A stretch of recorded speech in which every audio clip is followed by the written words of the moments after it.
How's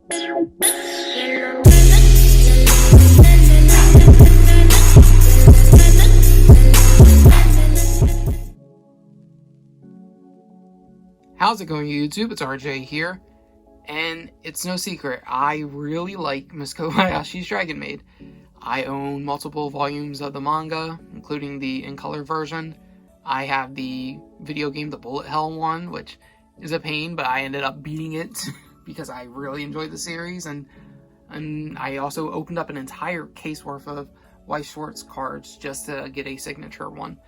So this is a series that I want figures for, because I really love all the character designs. I don't really think there's a bad one out there. Unfortunately, most of the figures come from Fotch Japan, or a Beeful. Those are terrible figures, because 90% of the time, if you order them and they come from Japan to the States, they will come in broken. And I don't want to deal with that. They had an entire swimsuit set that I had pre-ordered, and I was really excited because I was going to get a Luqua figure, because Luqua is my favorite dragon. And unfortunately, I ended up canceling because I ended up getting a broken Goddess Liz figure from that company, and I just didn't want to risk having all the other ones needing to be glued. So I had to patiently wait. But us Miss Kobayashi Dragon Maid fans are eating well, because we have quite a few figures that either just got announced, we got a couple Nendoroids, and some that have just recently released. So I want to go over 4 figures that I got over the last few months. I just recently got 2 of these in, and I wanted to wait for these to come in to do a video on them. And it is 2 Tohrus and 2 Kanas. So let's go with these ones first. These ones are the 1/7 scale by Crunchyroll. These are exclusive to them, in the States at least. I'm not sure where you'd have to get them in Japan, but this is a Maid Cafe themed set. Unfortunately, for these scale figures, the ones I'm about to show off, none of them are in their normal outfits that they would wear, which sucks a little bit, but I won't complain too much because these are really, really beautiful figures. And of course I will be giving some close-up showcases of everything that I've got here.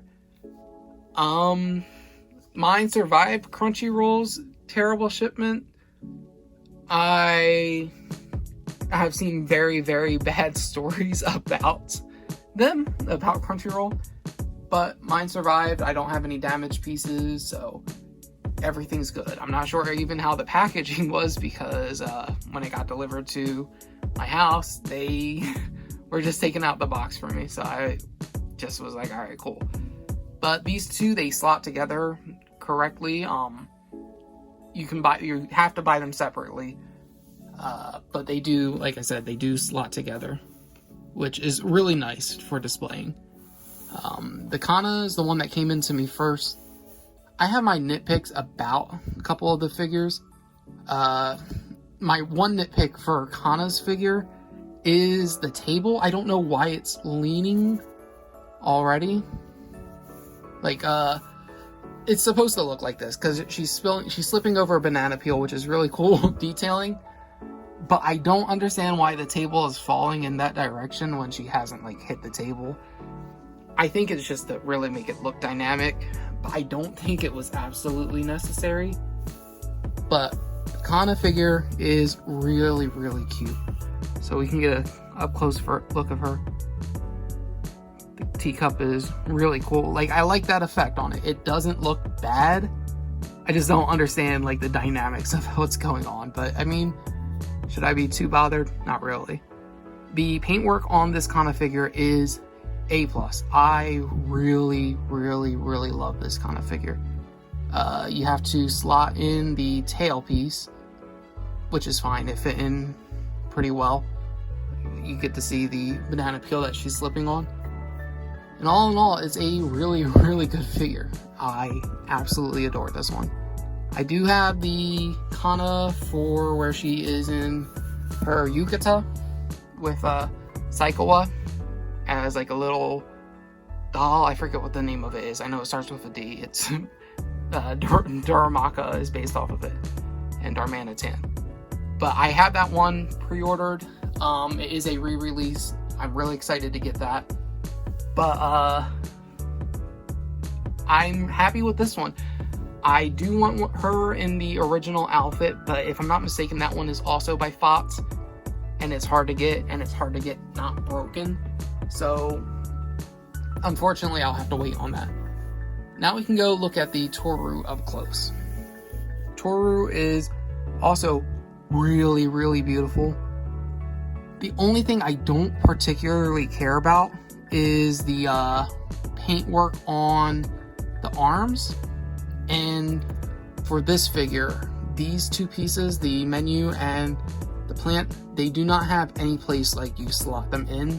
So you actually just have to stand them onto the figure.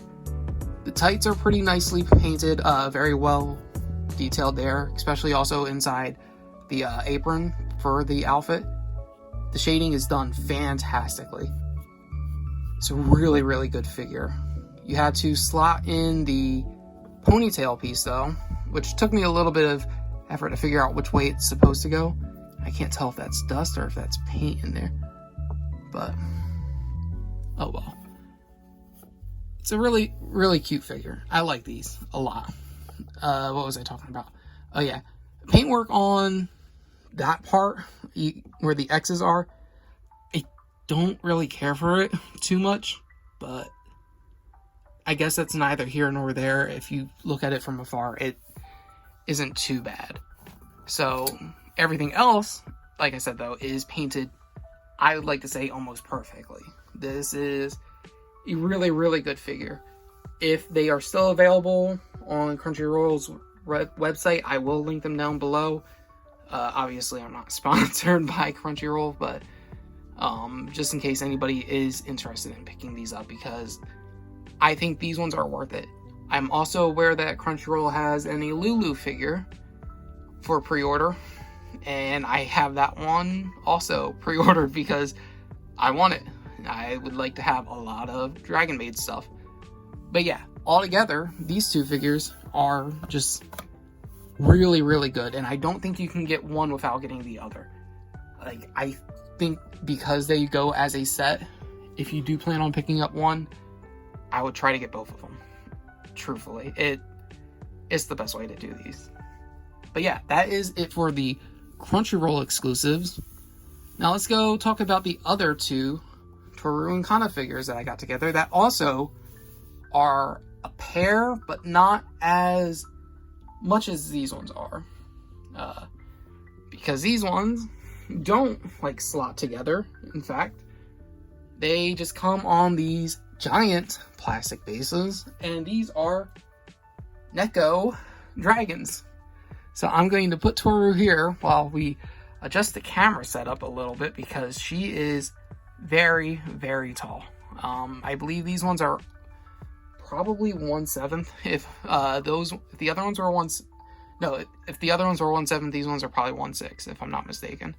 I could be wrong, but these are the cat girl versions of Tohru and Kana, and I like these ones, but I do have my complaints. I have one major complaint. I got dust on these figures because I've been waiting to review these ones, because I was waiting for the Crunchyroll ones to come in. These bases are massive. Like, they are giant plastic discs, and I don't really care for that. Other than that, though, I think they look fantastic. As you can see here with Kana, we'll bring her up close to show off some detail. We have little cat whiskers drawn onto her face. Like I said, we got a little bit of dust on her skirt, but that's fine. They are positioned on a little cat bed. I think that's really, really cute. Painting is done well on these figures, just like the other ones. So I have literally zero complaints with these figures. They are, other than, like I said, the massive base, because I cannot overstate that. the base is just too big for what these are. Yeah, I got plenty of dust on Kana because I think I unboxed Tohru first. Tohru came in before Kana because they were on separate orders. Tohru has a little gray cat outfit. No whiskers on her, but she has a little wink face, and it is really, really cute. Like, look how adorable that is. Oh, man. And the paint job on this one is, like I said, for the other one, very, very good. If I was to compare the two, though, I would probably say there's a lot more paint work on the Crunchyroll exclusive ones. And each one has their name on it, Tohru, and then I should have showed this one off a little bit better, too. We have Kana with little cat symbols on there, and then hers is based off of her tail from the main series. They're good figures. I'm not complaining about having them in there. I think if I was to pick between having the Crunchyroll or having these ones, I would probably pick the Crunchyroll exclusive ones. But a lot of that just comes down to the base. The other ones, they're big, but they connect together, and that's where it looks better. These ones, I think they're just too big to warrant it. If you don't have space and you want to collect one, I would go for Crunchyroll. But that's not saying these ones are bad, because these are really, really cute. Like, I would not give up these figures, and I know I've been downplaying them, but the bases have been kind of the bane of my existence for trying to display them together, because there's only so many shelving spaces that I can put, and having them back to back together, they take up like a quarter of a shelf, which is insane. But yeah, these are all the figures. If I can probably get all of them onto frame, maybe, if we just push everything. Like, this is a crazy haul. If you got all these in on one day, I think you'd be pretty happy as a Kobayashi collector. But yeah, that's it for this video. I hope you guys do enjoy my content, because I've been trying to push out some more for you guys lately. If you guys do enjoy, please hit that thumbs up button and consider subscribing, because I'm trying to reach 1,500 by the end of this year, which I think is actually an obtainable goal. So that's all I have for you guys today, and I will see you guys sometime later this week with another anime figure video. So until then, YouTube, goodbye.